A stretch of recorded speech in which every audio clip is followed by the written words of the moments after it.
Welcome to Ear Companion. Tonight's reading is Genesis, chapters 46 through 48. Genesis chapter 46. Israel traveled with all that he had, and came to Beersheba, and offered sacrifices to the God of his father, Isaac. God spoke to Israel in the visions of the night, and said, "Jacob, Jacob." He said, "Here I am." He said, "I am God, the God of your father. Don't be afraid to go down into Egypt, for there I will make of you a great nation. I will go down with you into Egypt. I will also surely bring you up again. Joseph's hand will close your eyes." Jacob rose up from Beersheba, and the sons of Israel carried Jacob, their father, their little ones, and their wives, in the wagons which Pharaoh had sent to carry him. They took their livestock and their goods, which they had gotten in the land of Canaan, and came into Egypt, Jacob and all his offspring with him. His sons and his sons' sons with him, his daughters and his sons' daughters, and he brought all his offspring with him into Egypt. These are the names of the children of Israel, who came into Egypt, Jacob and his sons. Reuben, Jacob's firstborn. The sons of Reuben, Hanok, Palu, Hezron, and Carmi. The sons of Simeon, Jemuel, Jamin, Ohad, Jachin, Zohar, and Shaul the son of a Canaanite woman. The sons of Levi, Gershon, Kohath, and Merari. The sons of Judah, Onan, Shelah, Perez, and Zerah, but and Onan died in the land of Canaan. The sons of Perez were Hezron and Hamul.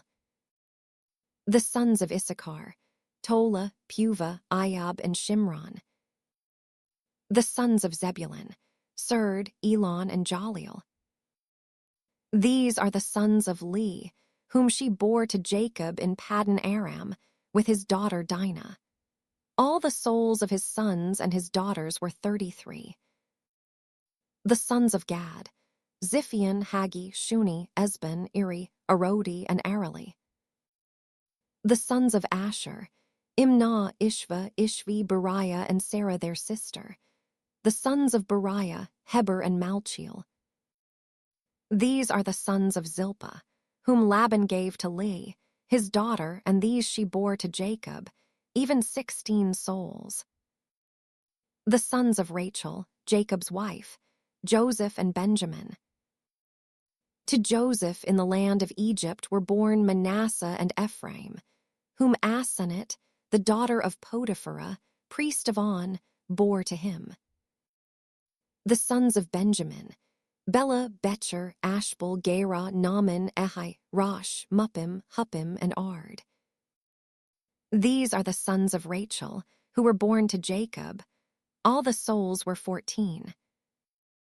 The son of Dan, Hushim. The sons of Naphtali, Jaziel, Guni, Jezer, and Shillem. These are the sons of Bilhah, whom Laban gave to Rachel, his daughter, and these she bore to Jacob. All the souls were 7. All the souls who came with Jacob into Egypt, who were his direct offspring, in addition to Jacob's sons' wives, all the souls were 66. The sons of Joseph, who were born to him in Egypt, were 2 souls. All the souls of the house of Jacob, who came into Egypt, were 70. Jacob sent Judah before him to Joseph, to show the way before him to Goshen, and they came into the land of Goshen. Joseph prepared his chariot and went up to meet Israel, his father, in Goshen. He presented himself to him and fell on his neck and wept on his neck a good while. Israel said to Joseph, "Now let me die, since I have seen your face, that you are still alive." Joseph said to his brothers and to his father's house, "I will go up and speak with Pharaoh and will tell him, 'My brothers and my father's house, who were in the land of Canaan, have come to me. These men are shepherds, for they have been keepers of livestock, and they have brought their flocks and their herds and all that they have. It will happen when Pharaoh summons you and will say, "What is your occupation?" that you shall say, "Your servants have been keepers of livestock from our youth even until now, both we and our fathers," that you may dwell in the land of Goshen, for every shepherd is an abomination to the Egyptians. Genesis chapter 47. Then Joseph went in and told Pharaoh and said, "My father and my brothers with their flocks, their herds, and all that they own have come out of the land of Canaan, and behold, they are in the land of Goshen." From among his brothers he took 5 men and presented them to Pharaoh. Pharaoh said to his brothers, "What is your occupation?" They said to Pharaoh, "Your servants are shepherds, both we and our fathers." They also said to Pharaoh, "We have come to live as foreigners in the land, for there is no pasture for your servants' flocks. For the famine is severe in the land of Canaan.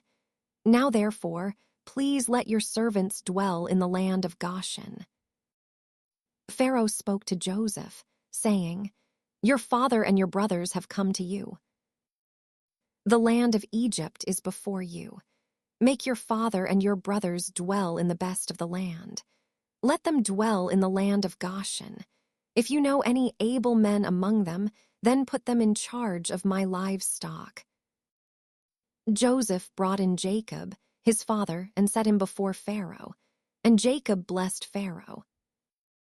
Pharaoh said to Jacob, "How old are you?" Jacob said to Pharaoh, "The years of my pilgrimage are 130 years. The days of the years of my life have been few and evil. They have not attained to the days of the years of the life of my fathers in the days of their pilgrimage." Jacob blessed Pharaoh and went out from the presence of Pharaoh. Joseph placed his father and his brothers and gave them a possession in the land of Egypt, in the best of the land, in the land of Ramesses, as Pharaoh had commanded. Joseph provided his father, his brothers, and all of his father's household with bread, according to the sizes of their families. There was no bread in all the land, for the famine was very severe, so that the land of Egypt and the land of Canaan fainted by reason of the famine. Joseph gathered up all the money that was found in the land of Egypt and in the land of Canaan for the grain which they bought, and Joseph brought the money into Pharaoh's house. When the money was all spent in the land of Egypt and in the land of Canaan, all the Egyptians came to Joseph and said, "Give us bread, for why should we die in your presence? For our money fails." Joseph said, "Give me your livestock, and I will give you food for your livestock if your money is gone." They brought their livestock to Joseph, and Joseph gave them bread in exchange for the horses, and for the flocks, and for the herds, and for the donkeys. And he fed them with bread in exchange for all their livestock for that year. When that year was ended, they came to him the second year and said to him, "We will not hide from my lord how our money is all spent, and the herds of livestock are my lord's. There is nothing left in the sight of my lord but our bodies and our lands. Why should we die before your eyes, both we and our land? Buy us and our land for bread, and we and our land will be servants to Pharaoh. Give us seed, that we may live and not die, and that the land won't be desolate." So Joseph bought all the land of Egypt for Pharaoh, for every man of the Egyptians sold his field, because the famine was severe on them, and the land became Pharaoh's. As for the people, he moved them to the cities from one end of the border of Egypt even to the other end of it. Only he didn't buy the land of the priests, for the priests had a portion from Pharaoh and ate their portion which Pharaoh gave them. That is why they didn't sell their land. Then Joseph said to the people, "Behold, I have bought you and your land today for Pharaoh. Behold, here is seed for you, and you shall sow the land. It will happen at the harvests that you shall give a fifth to Pharaoh, and 4 parts will be your own, for seed of the field, for your food, for them of your households, and for food for your little ones." They said, "You have saved our lives. Let us find favor in the sight of my Lord, and we will be Pharaoh's servants." Joseph made it a statute concerning the land of Egypt to this day, that Pharaoh should have the fifth. Only the land of the priests alone didn't become Pharaoh's.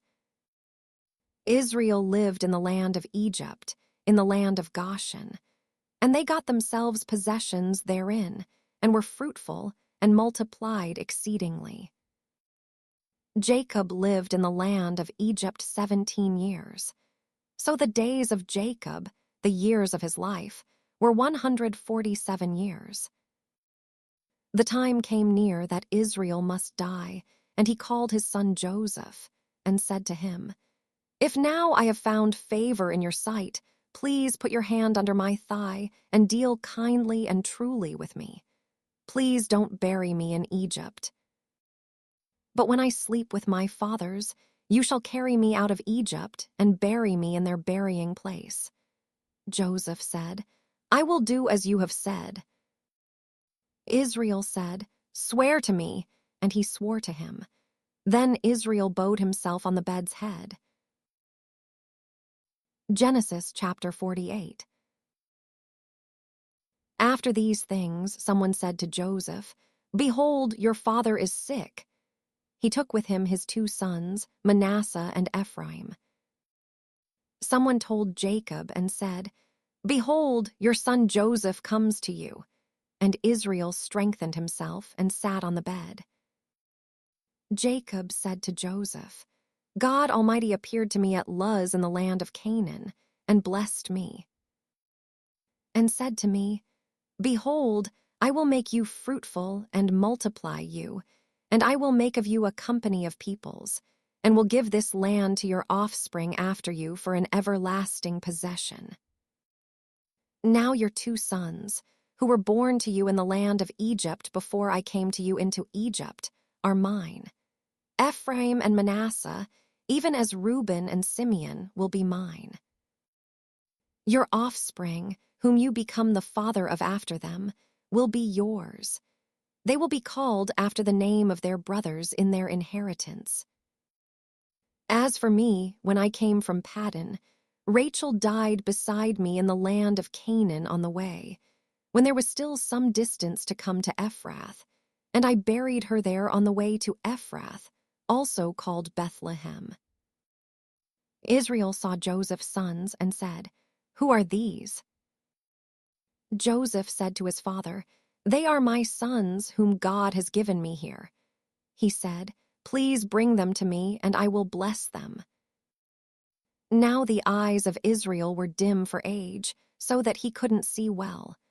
Joseph brought them near to him, and he kissed them and embraced them.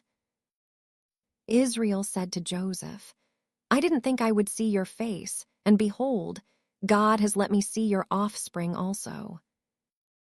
Joseph brought them out from between his knees, and he bowed himself with his face to the earth. Joseph took them both, Ephraim in his right hand toward Israel's left hand, and Manasseh in his left hand toward Israel's right hand, and brought them near to him. Israel stretched out his right hand and laid it on Ephraim's head, who was the younger, and his left hand on Manasseh's head, guiding his hands knowingly, for Manasseh was the firstborn. He blessed Joseph and said, "The God before whom my fathers Abraham and Isaac walked, the God who has fed me all my life long to this day. The angel who has redeemed me from all evil, bless the lads, and let my name be named on them, and the name of my fathers Abraham and Isaac.